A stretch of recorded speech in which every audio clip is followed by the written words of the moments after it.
Now let's start with some examples. अभी हमने जितने भी ऑपरेशंस पढ़े हैं उनको इम्प्लाई करना बहुत ज़रूरी है। अगर हम जस्ट कंसेप्ट लेते जाएंगे तो उसके हमें कोई फ़ायदा नहीं होगा जब तक हम उनको अप्लाई करके नहीं देखेंगे कि हमें उन कंसेप्ट की समझ कितनी आई है।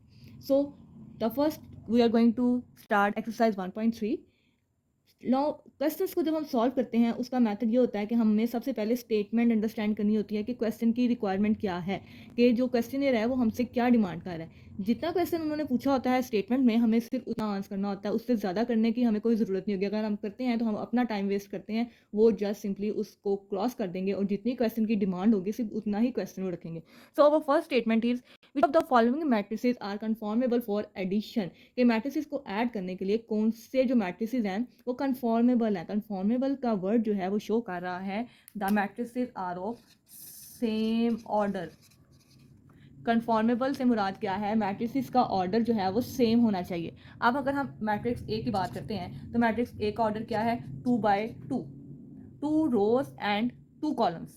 Similarly, if we see the matrix B which is equals to 3 and 1, it has 2 rows, 1 and 2 and 1 column. So its order is 2/1. M cross n, M is the number of rows and n is the number of columns. So its order is 2/1. Next matrix is C. So it has 1, 2 and 3 rows and 1 and 2 columns. So its order is 3/2. Similarly, it has order 2/2, 2/1 again, and its order is 1, 2, 3 and 1 and 2. So its order is 3/2. तो अब हम easily conclude कर सकते हैं कि कौन से matrices हैं जिनका ऑर्डर सेम है, तो वो इजीली ऐड हो सकते हैं। So we have A plus E is okay. A and E are conformable for addition. Now again B and D, they both have the same order. Now again matrices C and F, they are conformable for addition. That's all. The question demands this simple thing from us, nothing more. Okay, the next question, number 2. Again, carefully understand the statement first. Find the additive inverse of following matrices. क्या करना है, simply उसने कहा additive inverse find करें। Additive inverse हमने कहा था कि क्या होता है एडिटिव इनवर्स हमारे पास कि मैट्रिसेस के जितनी भी एंटिटीज हैं उनका साइन चेंज कर दिया जाता है, then we get the additive inverse of that matrix. Let's see an example of it. I write a matrix P। Now अब हम इसके एडिटिव इनवर्स लिखते हैं। 1 का एडिटिव इनवर्स -1, 0 का 0, -1 +1, 2 -2, -1 +1, 3 -3, 3 +3 again -3, -2, 2, 1, -1. That's all. A 2/2 matrix. This matrix is again 2/2, so simply add them. B again same order, we can add them. Same order, and D again same order. Simply add the following matrices.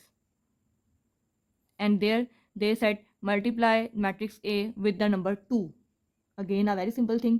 अगर आपने previous video देखी है तो उसमें मैंने आपको real number के साथ मल्टीप्लाई करने का बताया हुआ है, आप उसको सिंपली मल्टीप्लाई कर सकते हैं। The other is the perform the indicated operation and simplify the following. Indicated operations उन्होंने सबसे पहले ब्रैकेट में लिख दिए हैं ये दो मैट्रिक्स, फिर ये वाला मैट्रिक्स, थर्ड मैट्रिक्स ब्रैकेट के बाहर है। सबसे पहले हम matrix, let's solve this question.